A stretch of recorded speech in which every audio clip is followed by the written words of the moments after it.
What is up, guys? Welcome back to my channel. This is EQ'd and I'm Melvin Ayala, aka Echo Flow.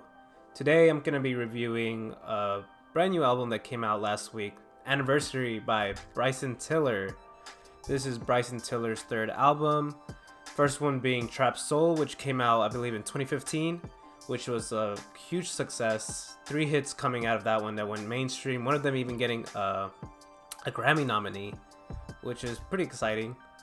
The second one he released, which I believe was True to Self, wasn't really that big of a hit. Really, pretty much a forgettable album unless you're just that big of a fan of Bryson Tiller. And this third one, I feel like it's kind of like a continuation of Trapsoul, but definitely leaning towards the R&B and soul part of Trapsoul, kind of just fleshing that part out. So I'm happy to talk about it. Let's just get straight into it. Alright, so going down the track list, just gonna be highlighting some of my favorite tracks from the album. First one obviously is gonna be the most important. It pretty much sets the tone for the entire album, which is Years Go By. Solid track, kind of setting, pretty much does set the tone for Anniversary. He teases us with a nice soulful piano riff.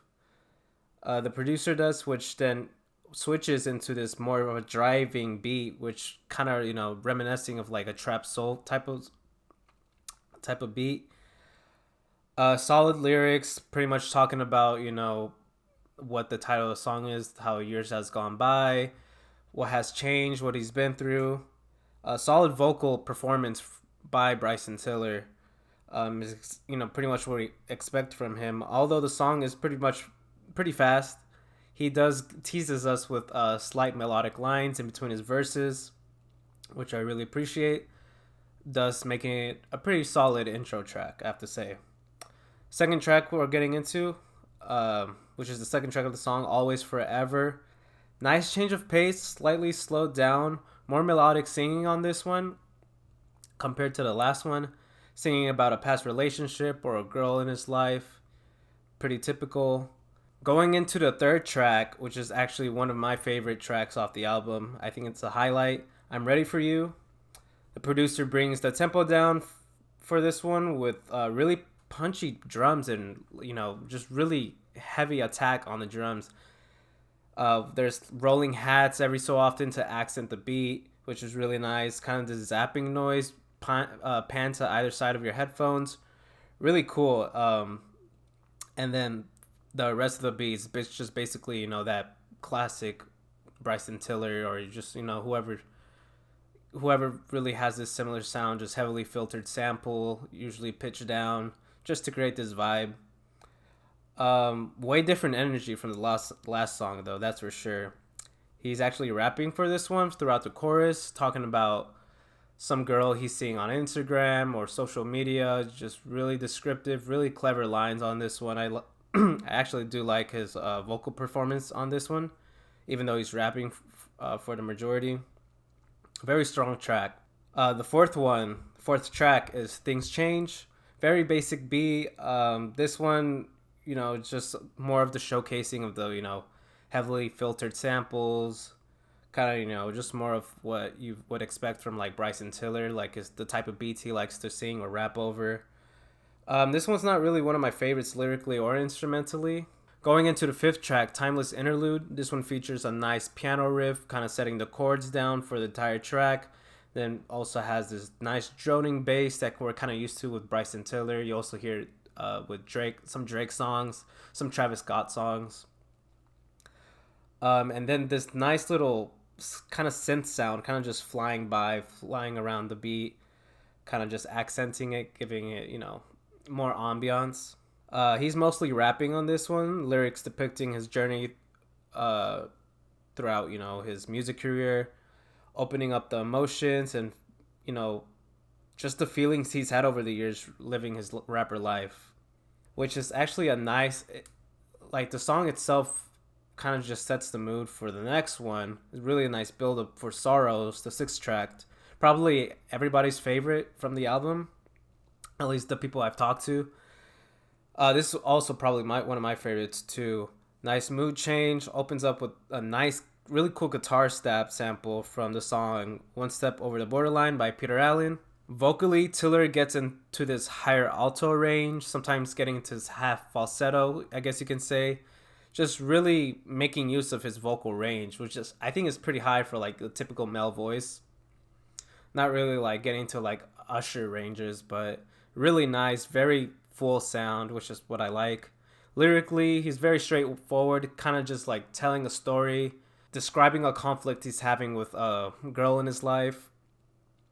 This one also gives a lot of that trap soul vibes that a lot of people liked from trap soul, and it's probably the nearest he gets to the trap soul vibe during this entire album.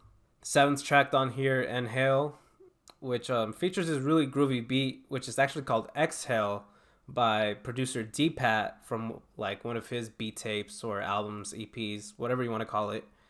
A very short verse for this one. Uh, the song is good, but I think it's mainly due to the beat by D-Pat, which I personally would rather just listen to the beat alone. I mean, I can listen to beats and instrumentals all day without singing. I'm just like that.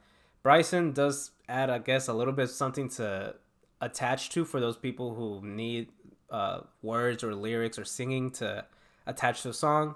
Personally, I can just do without Bryson's part. The eighth song on this album, Out of Time, featuring Drake, which is actually his only feature on this album. Drake is doing his part as he always does. Very simple melodic lines, very simple lyrics, easy to sing to, easy to sing along to. Bryson is definitely the highlight of this song, making more use of his vocal range. During Bryson's part, there's this thing that the producer does. Maybe it has to do with the sample he's using, or maybe the producer just adds it on his own.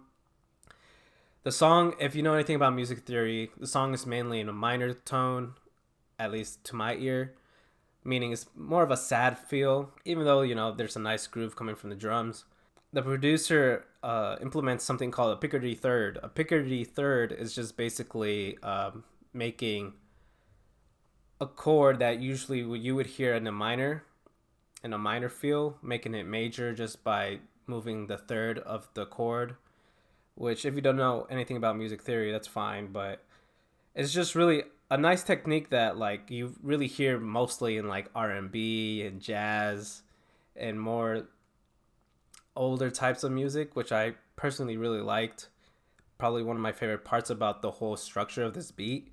And then Bryson Tiller makes use of that nicely, you know, adding more of layers to his voice or to the vocals, more accents with his voice, and it's really, really nice. The ninth song, which is probably one of my favorites as well, definitely a highlight, probably my second favorite after Sorrows. Keep Doing What You're Doing. Beautiful, glistening, plucked chords, just kind of like doing like this arpeggio type of thing going down. It's very nice with this chorus effect on top of it. Very smooth instrumental with the chords carrying the rest of the song, and with this adding of another droning bass kind of featured in that interlude earlier in the album. This one produced by Jay Lewis. Tiller's lyrics and vocal performance feel very inspiring. This one is obviously dedicated to his grandma who passed away earlier this year, and I believe the whole album was basically dedicated to her. And this is a very, very nice tribute to her. Very inspiring. Just talking about, you know, his grandmother, who was basically, you know, one of the biggest people to influence his career. Just a very touching moment of the entire album. I really liked it. This is definitely a highlight of the album. And I feel like this album should have just ended there, but we do have a last track, Next to You, which I guess you can say ends the album well too, but I just feel like I wish that the last song, Keep Doing What You're Doing, just ended the album, because it was really, really nice. Just really nice song. But he does have this 10th one, which really isn't all that much for me. Not really one of my favorites, so I won't really talk about it. So here are my final thoughts about the album. I really enjoyed it. I think you could pretty much see that throughout the whole video. I feel like he definitely did really center in that R&B and soul sound from Trapsoul and just fleshed it out, like I said before. Tiller's vocal performance was definitely one of the bigger highlights. You know, he's rapping on some of them, but also showing off his vocal capability, sometimes getting to that higher range like in Sorrows. The production on this one was very diverse. Everybody really using the same technique with sampling, just throwing a whole bunch of filters on it, pitching it down, and all the techniques used during the percussion really did kind of like give a different edge to each song. And of course, Bryson Tiller's vocal performances added to the vibe for each song, making them slightly different every time. I just think with this album, Bryson Tiller really just captures, you know, that soul feel, that sad, I guess you can say Drake feel, since he's on here anyways. He captures all those vibes you get from every sad Drake song and makes it his own, makes it fresh, makes it new. And for that reason, I have to give this album an 8 out of 10. I would give it a 7 out of 10 just because there were a few songs that really didn't hit for me. I mean, if you take a look at my library, I only really have like 7 songs out of the 10 actually saved to my library. But I can't deny Bryson Tiller's vocal performance is outstanding. He really creates his own sound with this album, like he did for Trapsoul. Anyways, guys, that's all I have for this video. Thank you guys so much for watching. Leave a like if you enjoyed the review, and leave a comment if you have like different thoughts about the album. I would like to know what other people think. And make sure to subscribe. I'm gonna be doing more reviews for major albums like these. I'm not only gonna be doing like R&B and trap, but I like other types of music. Mainly like, you know, I really focus on the production and beats for these albums just because that's what I know best. That's what I like. I'll try to get deeper into the lyrics whenever I find something that I really like, a line I really like. But yeah, I'm gonna be doing more reviews like these, so make sure you guys subscribe. And yeah, I'll catch you guys on the next one.